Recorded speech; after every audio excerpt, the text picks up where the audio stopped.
Hello everyone. There may be more people joining us, and we will let them in as we go. But good morning, all, and welcome to our final session in what has been a jam-packed week full of events for National Apprenticeship Week 2022.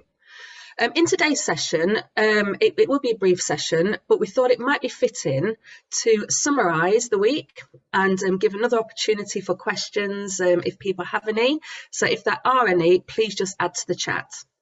We've had a really great week, and the sessions have certainly provoked a lot of discussion about the future of apprenticeships and how they might shape the workforce of the future. So on Monday, I started the week with a session aimed at potential apprentices, parents, carers and teachers on the exciting career options in print.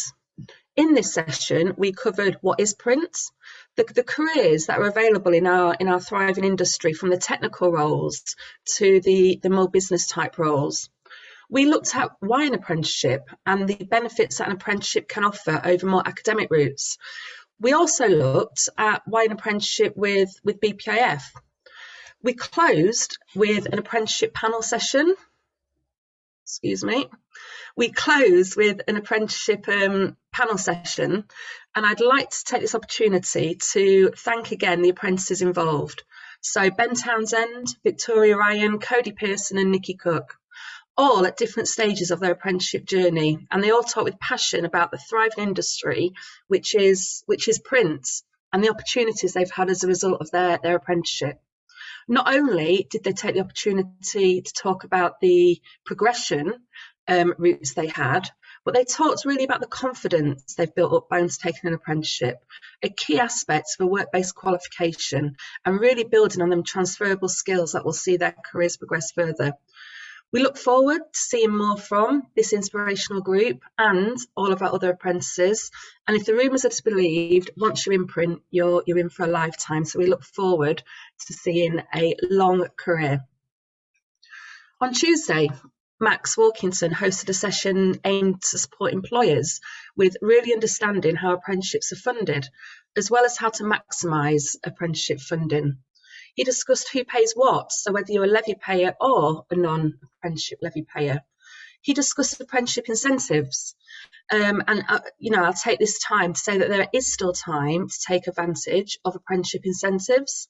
If you have someone in your business right now who was on the payroll before the 31st of January and an apprenticeship might be the right fit for them, get in touch with us today. We might be able to help. Max also discussed wages and NI contributions. He discussed the transferring of funds. So as we know, some businesses will have an apprenticeship levy underspend, and if that's not used, it's going to be lost. I'm calling on those of you that have that apprenticeship levy underspend to get in touch. You might be able to help a smaller business with their apprenticeship recruitment, thus further creating that talent pool within our industry. Max also talked about funding apprenticeship myths and facts. He also discussed traineeships, so a funded pre-apprenticeship programme which could form part of your workforce development plan. The slides and the presentation are available on our website, or do get in touch if you want to discuss further. On Wednesday, Daryl Danielli, the editor and publisher of Print Week, hosted a great panel session discussing how apprentices can complement your current workforce and looking at how print has changed through the generations. The panel consisted of Graham Bromley, Managing Director of Hobbs, who rose real rapidly through the ranks after starting his career as an apprentice, Charles Jarrold, CEO of BPIF, our very own, and Jake Tween, Director of Apprenticeships at DSW, a leading organisation specialising in the assessment of apprenticeship standards. I'd like to take this opportunity to not only thank Daryl, but also the entire panel for taking part. Discussions were had in this panel session on what apprentices bring to the print businesses, and we had some great insights, particularly from Graham, who talked passionately about how he employs apprentices in every aspect of his business and the value that the apprentices have brought him.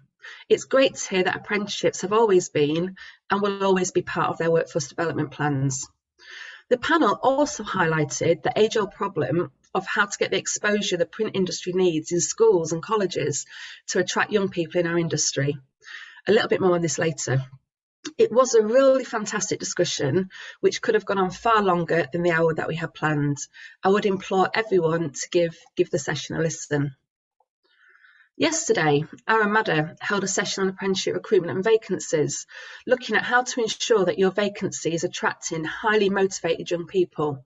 She discussed what sets your apprenticeship vacancy apart from others and the importance of getting the right exposure through the right channels. So this brings us right up to date, and I'm delighted to take this opportunity now to share with you all another great resource aimed at supporting you in your apprenticeship recruitment journey. Intergraph and the BPIF have collaborated on this best practice toolkit as part of the EU-funded project Print Your Future. The toolkit has been designed as a best practice guide for stakeholders in Europe with an interest in finding and attracting employers to the print packaging and graphic communications sector, and subsequently keeping them in our industry. The guide issues advice for raising the profile and attractiveness of our sector, as well as pointing out concrete examples of best practice from across Europe. You'll be able to see best practice on finding young people for roles, including guidance on connecting and opening up to your local schools, careers advisors, and organisations to raise the profile of your business within the community.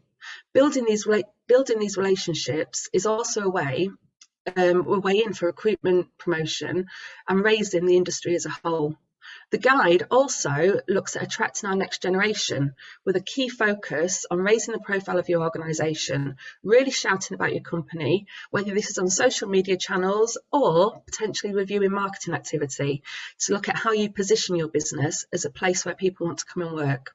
Finally, it looks at keeping the next generation within your workplace, and workplace culture being critical to this. The guide will be available on our website, or get in touch and we can make sure you get your copy. It's a really useful tool to support you within your recruitment journey. It seems though that many employers this week have already been shouting about their apprenticeship success. It's fantastic to see so many businesses celebrating their apprenticeship successes this week via social media channels. Whether this is taking part in careers fairs, sharing the vacancies, or shouting about their amazing apprentices, we really do love to see this. If you have a success story or just want to celebrate your staff, get in touch. We really do love to share your stories. Another thing that we've seen a lot of this week are discussions about how we can promote print further, certainly as an attractive offer or an attractive career to young people. I've been involved in various discussions about what more we can do to get the exposure needed for our industry, to get print well and truly on the careers map. The comments here, such as there's young people out there, they just need to be aware of our industry. It's the single biggest issue our industry faces. We should be utilising industry experts and let people in education know there's a vast and interesting career path in print just waiting for them. As an industry, we need greater exposure to school-age children. The problem is that no careers advisor ever really said, hey, have you thought about a career in print or being a printer? Another really key quote or discussion I had this week was around what we do as an industry. So a comment was made that it should be on every managing director's to-do list within the printing and packaging industry to work with their local schools, to really engage with young people and schools, colleges, job centres to put print on that map. As the BPIF, we can't do this alone. We'd love to see a commitment from businesses to support us in getting print up there as a viable career and a viable industry competing alongside other industries as a career of choice. We're looking at planning a roundtable and discussion on how we can come together as an industry to do this. If it's something you'd want to be part of, please check out our poll on LinkedIn. We have now over 20 people that have committed or said that they would love to be involved in this. So go check the poll out and vote on there, or get in touch with us to talk more about this. Shortly, I'll be bringing this session to a close, but before I do, I just wanted to update briefly on how the BPIF can support you in whatever your training need is. So just to summarise what we offer a range of solutions to meet your needs. We offer traineeships as a pre-employment programme aimed at supporting young people who don't necessarily have the work and employment experience onto an apprenticeship. Apprenticeships, as we offer, we've seen this week that they bring so much value to your organisation, and with that growing skills gap, they could just be the right fit for your business. We do offer vocational training, so shorter MVQs. If an apprenticeship isn't right for you, we can offer this, which might fit your need. And then shorter courses. Our Intro to courses are highly subscribed, whether that's Intro to Print, Intro to Lean, Intro to Business Administration, Customer Service, Team Leading, a number of Intro to courses, which could be right for someone new to your business. These are always highly subscribed, and the feedback we get is excellent. You can view our offer on the website, but if you are struggling where to start, please do get in touch. Moving forward though into 2022, we are looking to do more. Over the next month or so, we'll be launching our organisational training needs analysis, which will support you as a business in where to start.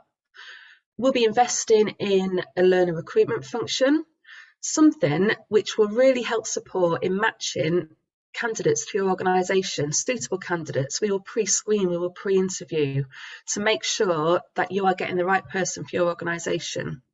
We're also always on the lookout for more funding opportunities to support access to further skills development. So keep your eye out for the funding that we're able to access. And of course, as I mentioned in the previous slide, we are looking further at our schools engagement function and what we can do to really get print on the map. So in closing, I'd just like to thank everybody for their attendance today and for your attendance and engagement throughout the week. I hope that you've gained some further insight into the printing industry, maybe even learning something that you didn't know. If you are looking at your career options and we've ignited an interest in print, which we hope we have, then current vacancies are on our website. Or if you are looking to see how we can help with your apprenticeship plans, please do get in touch. We'd love to hear from you. So thank you all again. I hope you enjoy the rest of your day and the weekend when it gets here. Thank you.